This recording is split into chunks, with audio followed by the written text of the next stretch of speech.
just to remind you that for the last 2 years, to help deliver the national AMR strategy, we've had a number of incentive schemes running. We've had a quality premium. We're in the second year of a quality premium to improve antibiotic prescribing in primary care. That is proving to be extremely successful. We have the sepsis sequence that's been running for 2 years, systematically screening for sepsis and timely treatment.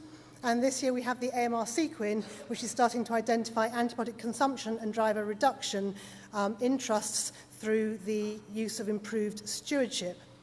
And moving on to 2017-29, the sepsis and AMR sequence have been co-joined because it's a really important message that the two are provided together, that we need antibiotics that work if we're going to treat sepsis, and they will be running in a combined sequin, managing serious infections. And the quality premium for the next 2 years will be reducing gram-negative bloodstream infections, focusing on E. coli in the first year, and reducing the inappropriate use of antibiotics in the at-risk groups. So I want to give you some detail about the quality premium because I'm aware a lot of people in the room may not fully understand what a quality premium is if they don't work in a clinical commissioning group.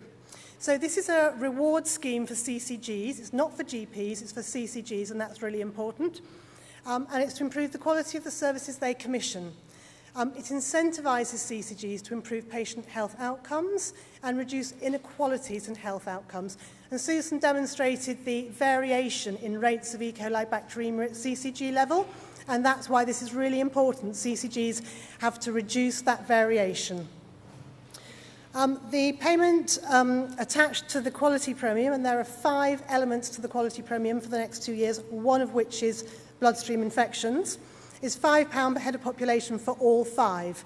So the gram-negative bloodstream infection quality premium element is 17% of that, which works out at 85p per head of population. So you can do the maths for your organisations. But for a CCG with a population of 200,000, that's £170,000.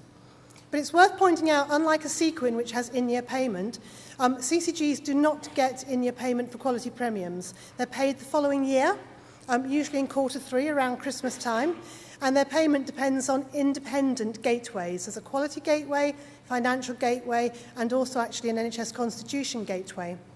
So the 2015-16 quality premium for AMR, only 2 CCGs would have received full payment based on 4-hour waits, because 4-hour waits were breached for all 104 other CCGs. So what I'm trying to say is that CCGs have no in-year money. They don't get much money as it happens the following year for various complicated reasons, and so they're having to deliver these quality improvements within existing resources, and I think that's really important to be aware of. So the quality premium for the next 2 years has 3 elements. The first is to reduce gram-negative bloodstream infections, particularly looking at E. coli in year 1, and that's worth 45% of that 85 pence per head of pop. Part B is around reducing inappropriate antibiotic prescribing for urinary tract infections in primary care. And then Part C builds on the previous 2 years of quality premium for AMR, which is to sustain that amazingly brilliant reduction in inappropriate prescribing in primary care, which last year came in at 7%, which was a fantastic achievement. But we need to sustain that. It's really important that we're focusing on UTIs, but we're not taking our eye off the bigger picture. So looking at Part A, there are 2 elements to this. A 10% reduction, or greater, is fine, in all E. coli reported at CCG level. Now, the baseline for this 10% reduction target is just about to be published. We were waiting for the full 2016 12 months data. We're trying to run it up as late as possible because, as Susan said, the E. coli bacteremias are increasing all the time. So we were wanting very much to capture the most recent data to set those baseline reduction targets on. And they will be published in the next 2 weeks on the NHS England Quality Premium website. And part of this quality premium is that CCGs for the first time are going to have to collect and use a set of core primary care data pre-BSI event. And Susan's explained in her presentation why that matters, because we need to look for opportunities to reduce risk of E. coli bacteremia.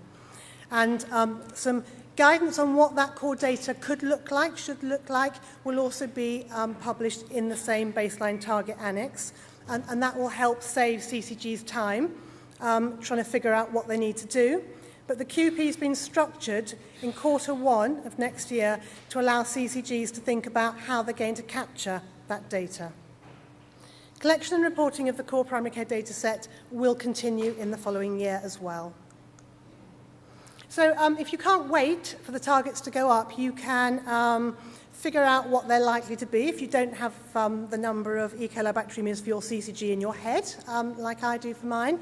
And you can go onto the PHE website, and they're up on Fingertips as well, and you can look on Fingertips portal. And it's a good opportunity to get to know the Fingertips portal, because you'll need to use that if you're in a CCG to see how you're performing in the next year. So Part B is a reduction of inappropriate antibiotic prescribing for urinary tract infections in primary care. And there are two separate but joined but related elements to this. The first is a 10% reduction or greater in the ratio of trimethoprim to nitrofurantoin. And this, again, is based on baseline data. The baseline data for this is an earlier data set, and in fact the targets have already been published, and I think most CCGs are aware of that and have had a look at that data, which is up on the NHS England QP website. And this is to try and get a shift towards better, more empirical use of nitrofurantoin where it is appropriate and safe to do so, and reduce the empirical use of trimethoprim because of that resistance issue.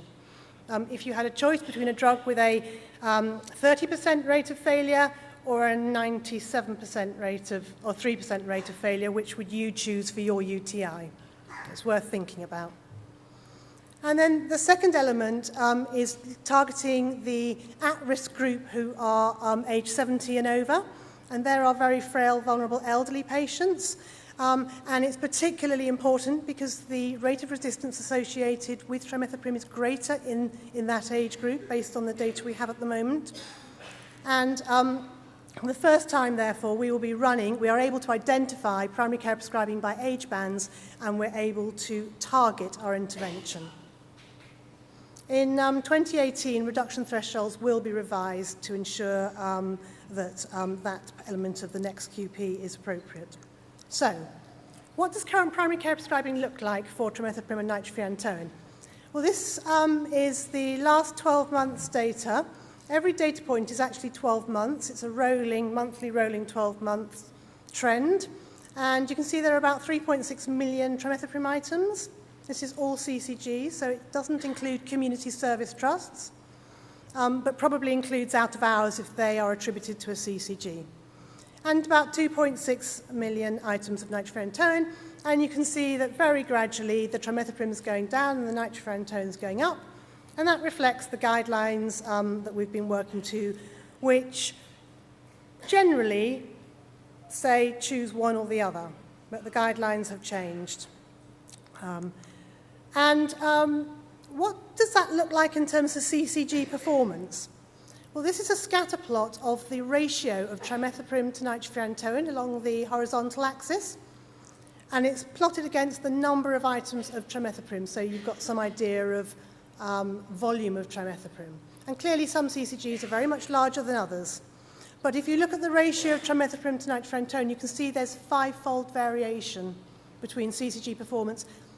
And CCGs are nearly all basing their primary care guidelines on the Public Health England primary care guideline guidance. So in other words, we're all using the same core guidance to develop our local guidelines, but we're delivering an awful lot of variation. So you may be wondering what your local health economy looks like. Well, this data is available. It's completely free open access data. As I said, it's on the NHS England website.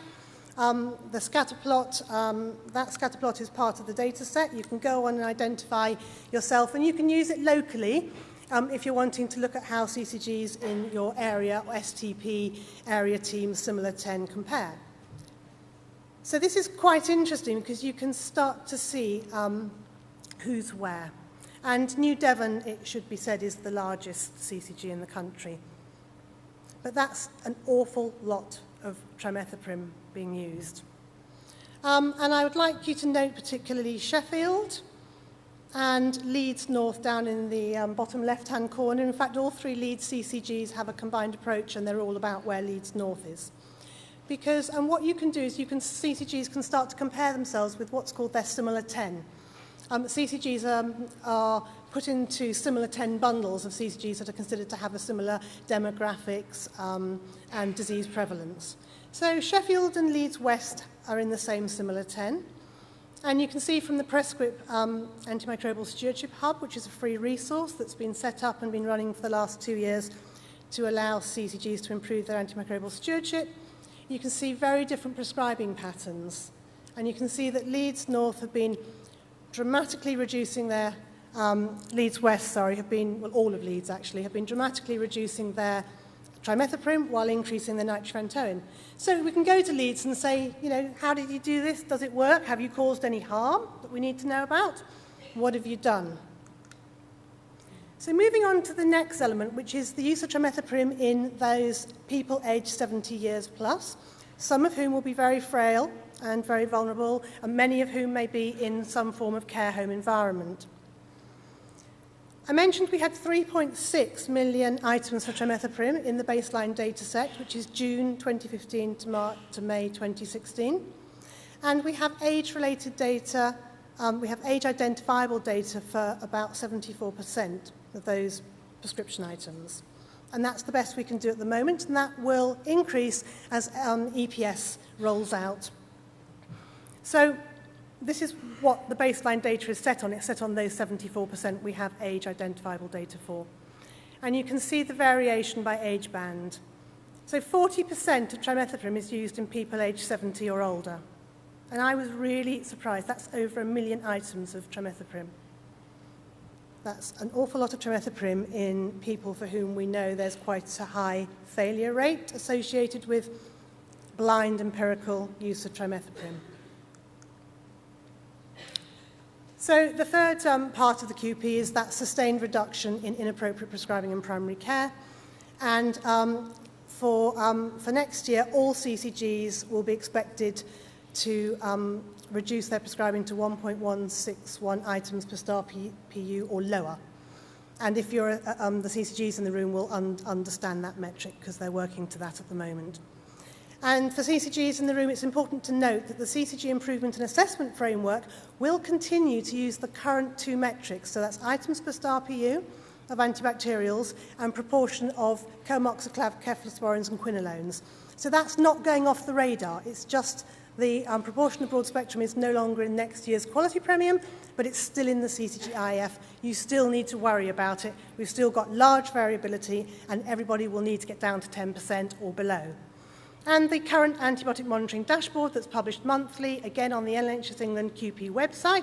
So if you want to see how your CCG is performing at the moment, you can go there and find out. That will continue to report the 2 metrics for the CCG-IF as well as next year's quality premium metrics. So you might be thinking, yee, this looks very daunting.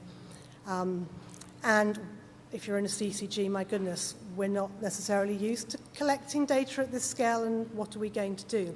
But the reason why we need to do it is that we're not going to be able to identify whether we've got any of those pre-BSI risk areas Susan was talking about. And if we don't know, then we can't start to do something to change.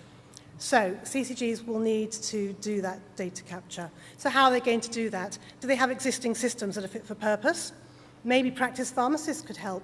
And I mention practice pharmacists because NHS England is funding the pilot of practice pharmacists and GP practices, and one of their core roles is antimicrobial stewardship. So they actually might be able to help. A lot of CCGs actually pay for their own practice pharmacists. We do in Bath and North East Somerset, and that's how we're going to capture our data, because they're really good at capturing data. CCGs will need access to DCS to join their data up to get a full analysis. And so if you don't already, you need to figure that out. Will CCGs have the ability to look at a very large data set? I mean, some CCGs are going to have to capture data for about 600 E. coli bacteremias. That's a lot of data to try and look at. Maybe PHE local centres can help.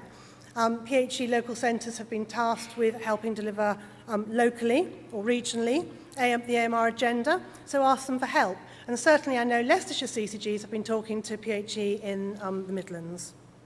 Remember, if you're a CCG, reducing E. coli bloodstream infections will also reduce your unplanned admissions and save you, as Susan said, 3,000 to maybe 20,000 an E. coli bacteremia, and reduce some of the pressure on the healthcare system. So there's a really good incentive to do it from a CCG's point of view anyway.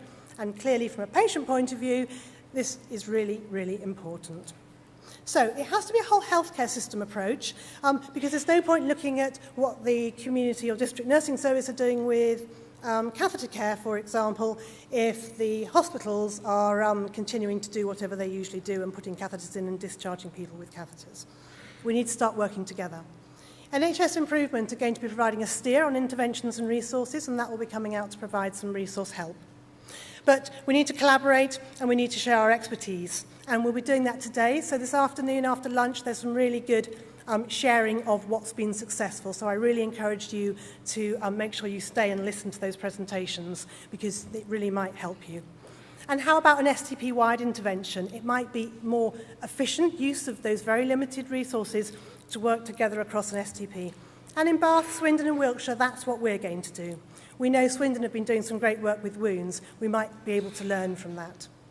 From a prescribing point of view, EPAC2 will provide primary care prescribing data to age-banded level within their new dashboard that's coming in April.